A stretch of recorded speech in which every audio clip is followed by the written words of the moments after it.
Welcome back to Life with the Lisenbees. You've got Hunter and Sammy here. Whoa, the enthusiasm. I love it, Hunter. I'm telling you. This is a rare sight. I'm just so excited. You know, it's season 2 and it's our first time doing this together again. It's kind of weird, but we're not like really doing it this time, are we?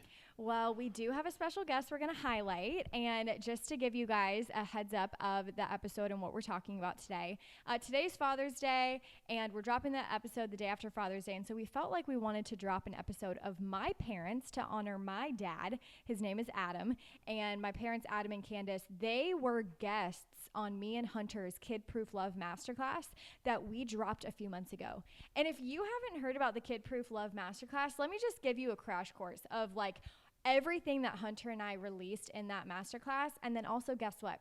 We have a 50% off code for you to get the masterclass, which has over 4 hours worth of Christian marriage expert content, advice, tools, tips, everything to help you thrive in marriage by putting God at the center and then teaching you how to parent your children God's way. And so we interviewed my parents in the masterclass.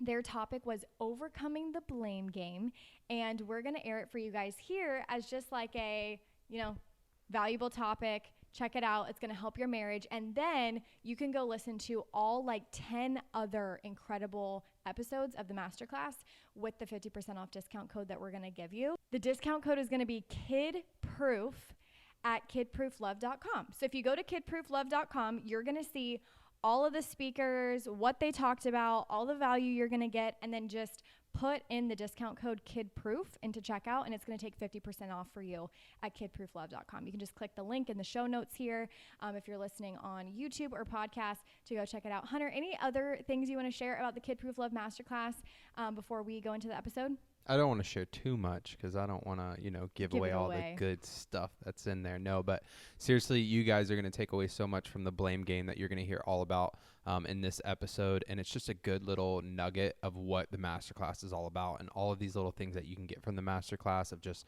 growing in your marriage. It doesn't matter where your marriage is right now. It doesn't matter where you're at as a parent. There are going to be hard times that come. And if you don't have the tools and the weapons to use just to fight off the enemy, then weapons. Like it's going to be tough, So why not go ahead and equip yourself? Yes. And get ready to fight those battles. All right. Enjoy the episode. We're here with Candice and Adam Smithyman, and we are so excited to introduce all of you to them. These two individuals are extra special to us because they are my parents. So I've learned a thing or two from these guys about marriage.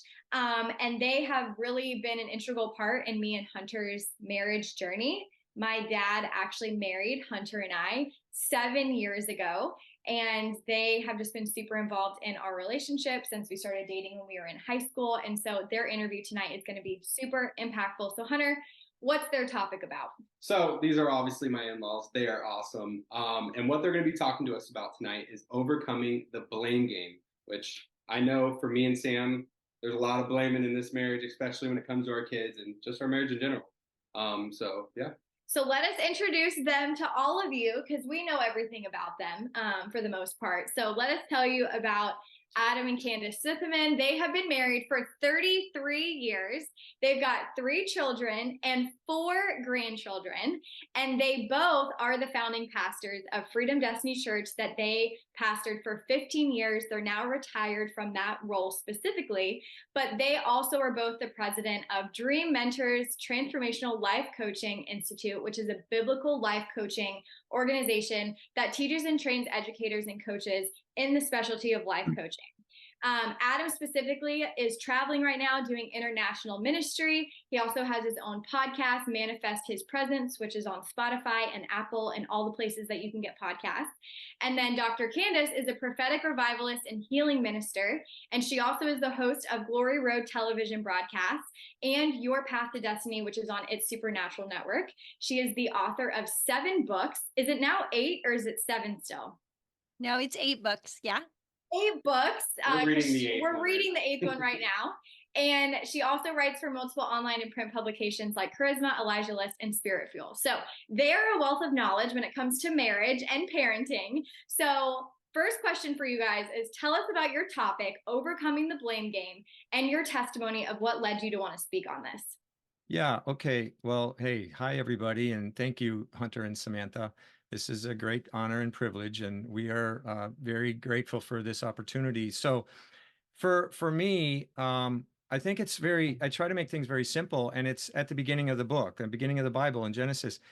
The first sin that Adam and Eve make is they blame the other one.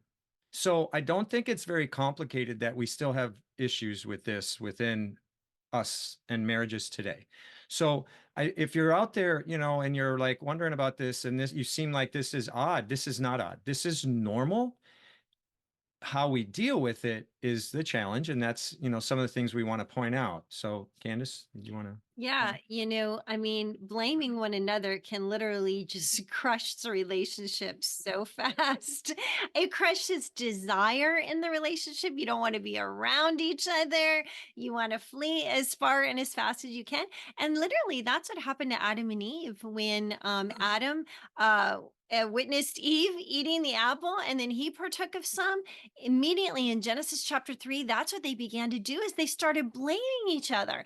And then and then she blamed the serpent. And this is when God came and said, listen, what did you guys do? And they started blaming each other. Well, it's his fault. Well, it's her fault. It's the serpent's fault. And so we don't want to take a look at ourselves first. And that's how we're going to beat the blame game. It's taking a look at ourselves. Right. And as long as we can, as a Christian, we need to grow and mature and continue growing and not be satisfied where we're at, to understand that once you are born again, you are different. And so we have to then renegotiate with our soul, our mind, will, and emotions, and make sure everything gets filtered through God's lens, not our lens. And that's a challenge. That's the work that it will entail, is to start to take ownership of you.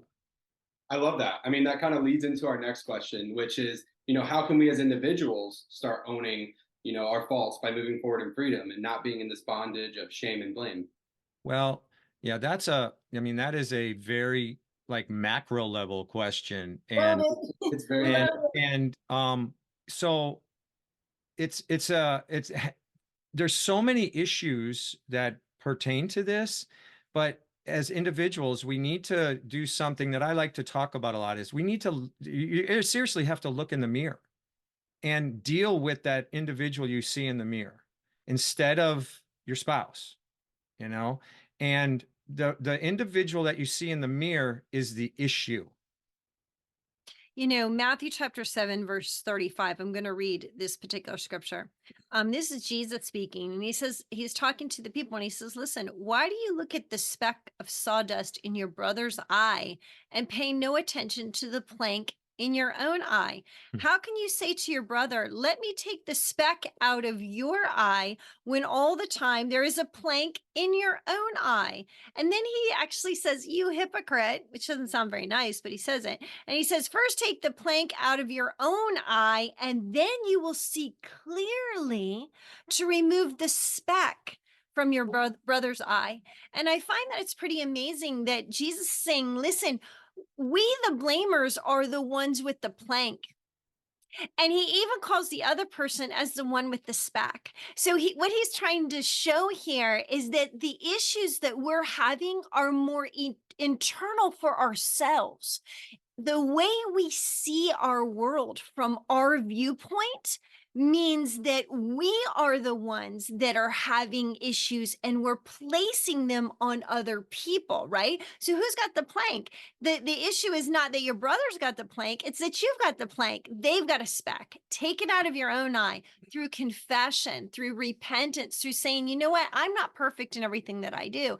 And then you're going to be able to see clearly and help them be able to get through whatever their issue is. Yeah. And I think in this vein, in our culture today, I've seen quite a shift in my lifetime from when I was, your guys' age right now, Hunter and Sammy, in your 20s, to where I am now. I mean, I just turned 60. So there's some things I've had to admit that I didn't want to admit years ago. But, we just read the scriptures where Jesus, and he's calling people a hypocrite. Now, too many times Christians I've found today want to say Jesus is all about love. And I'd go, you're absolutely right. He just loved them. Doesn't sound like love, but he's such a good friend. He's going to tell you the truth. Now that's something that can really be a challenge in marriage, is hearing the truth. And so, that's part of this big, the second question that you just asked, Hunter. This is a big overarching issue that has a lot of spokes, if you will, on how to deal with it. Yeah, I mean, I've seen it in our marriage alone just from growing. And I'm sure, it's nowhere near what you guys have had, but just in our relationship of being together for 10 years, it's like we've noticed that, sometimes it's not just about being selfish and just thinking, in my own way, it's my fault. No, it's not. We're not going to just blame the other person for it. We're going to take ownership and we're going to move forward and we're going to say, hey, I'm going to apologize and not just stick with my pride and not say anything, moving forward from there. So it's like when you get, it's like when you get in an argument or you disagree on something and you go and take a break from each other for a minute and you're like, who's going to apologize first? And you're like thinking in your head, I'm not doing it. I'm not going to apologize first. He was in the wrong. He needs to apologize. And we've done that so many times where we've taken a step away from each other after getting an argument. And I've sat there and I've been like, I'm not apologizing first. I'm just going to wait for him. And then as time goes on and over the years, I've gotten so much better at this. And so as Hunter, where like we get humbled so much quicker and we look at ourselves and we have that reflection and we go, actually, I need to take ownership for what I did in that space that was wrong and not just blame it all on that person that they were wrong, because we're two totally different people with two totally different perceptions. And it's just a real life example of like how many couples in relationships do that.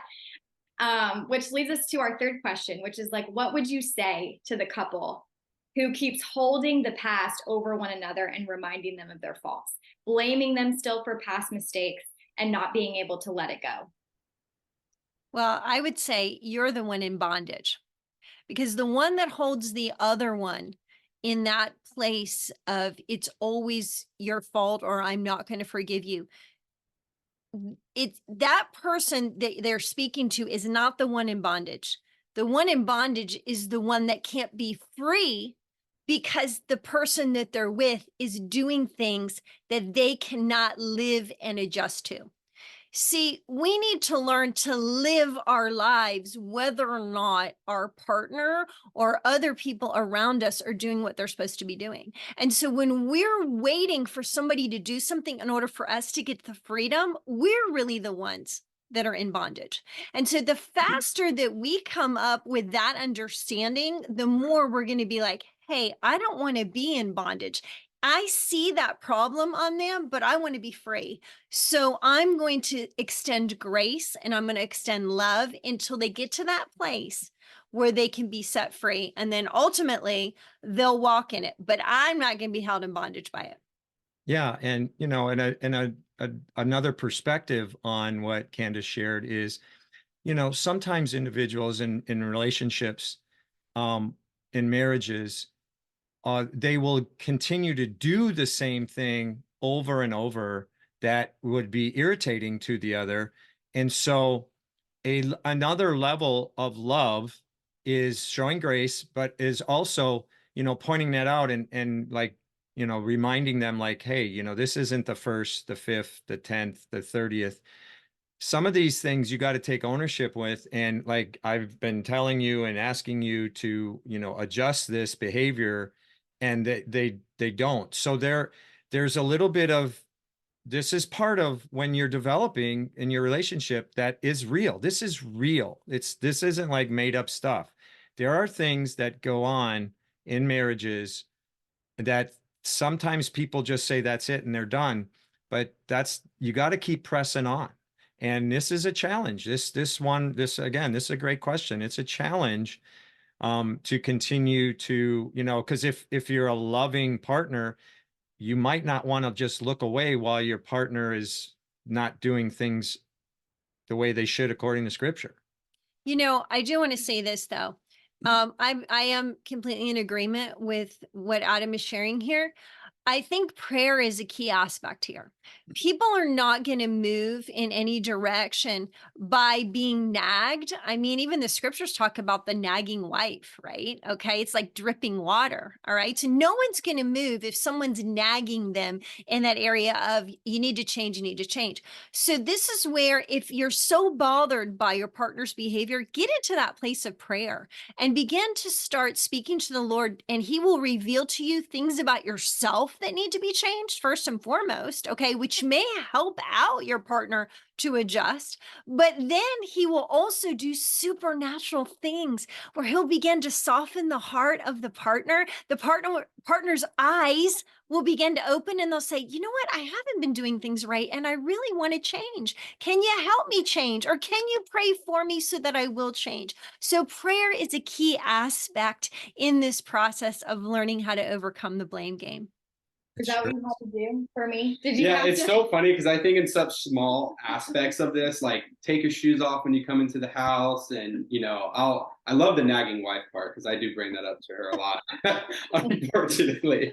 But it's so real though, right? Like just like in our first couple years of marriage, she really wanted me to step up, but it was almost like when you're being pushed too much, I didn't feel like I wanted to. I want to be able to do it, not have somebody on my ear just saying, hey, do this, do this, do this. It feels more of like a chore instead of something that I should be doing as a man, whether it's being the spiritual leader or praying over your house or over your kids. You kind of just have to take that lead as a man. And when you have, somebody in your ear, it can be a little overwhelming at times. And we have been able to conquer that in our marriage over the last, 4 years, which I think has been great for us. No, yeah, that's a really good point. And it led me to ask you guys another question, because the whole vision of this masterclass is kid-proof love. And it's like, after you have children, how do you strengthen your marriage with the Lord when you even have these children that are in the mix? And, speaking from personal experience being raised by you guys, what would you say to the couple listening to this right now that are parents? And everyone listening should be a parent because this is for parents, but they're blaming their spouse in front of their children, right? So let's say, for example, the child goes to the mom or whatever and says something that happened, and the parent goes back to the child and blames the other parent for it, and continues to just cast shame or cast blame. Obviously every scenario and situation and circumstance is different, and even that kind of example where maybe the couple is having arguments because it's so much even blame that's being given from the kids being around it. What would you say to that just perspective? Well, that's a common situation. It's a big no-no, because one of the things with your audience, which is probably a lot of young parents, young couples, is with their relationship with God has to be first and foremost over their spouse, then the spouse, then the kids. And if you disrupt that order in any way, shape, or form, you will reap that bad fruit. And blaming the spouse in front of the children is a really terrible thing to do. And I know it happens. And so, forgiveness is available. And it's something to really check we got to check our mouths, because the children hear so much. And I know, Samantha, you heard us have, issues and things just like every couple. Just because we were pastors, we're far from perfect. And sadly, people put us on a pedestal and our family on a pedestal. But, there are things that are very, very serious about undermining the parent in front of a child that have to be addressed. And probably in front of the child, the apology needs to happen. Yeah. Again, these are kind of hard issues. If you find that you're manifesting certain behaviors that are trying to get at somebody, get at the spouse, have the children side with you, these are hard issues. These are things about yourself that aren't right, because the word says that love covers a multitude of sin. And so that means that when the partner's sinning or doing things that are not right, we want to present at things in a way that's truth in love, but it's always embracing one another in the midst of it and saying, you know what, we're kind of working on this as a family.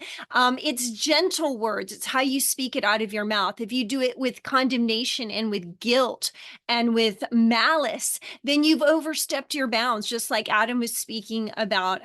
James, the book of James is a great one to read to learn to tame the tongue. So these are issues where we have to learn to control our soul and get our soul in line with the Spirit. The only way the soul changes is through the Word of God, through getting in the Word so our mind, our will, and our emotions can change and we can become more holy. And then our responses are going to be more holy in the midst of these arguments and things like that. So you've said multiple times it's a soul transformation and it's a soul change. And I know that you both have an incredible free gift offer for every couple that's listening to this right now that can really help them in this area of the blame game so that they can really focus inward and focus on a soul transformation. So share with everybody what your free gift offer is for the couples that are listening right now. Yes, Adam and I wrote a book called Soul Transformation: Your Personal Journey. It's 6 chapters, and you do a module every day.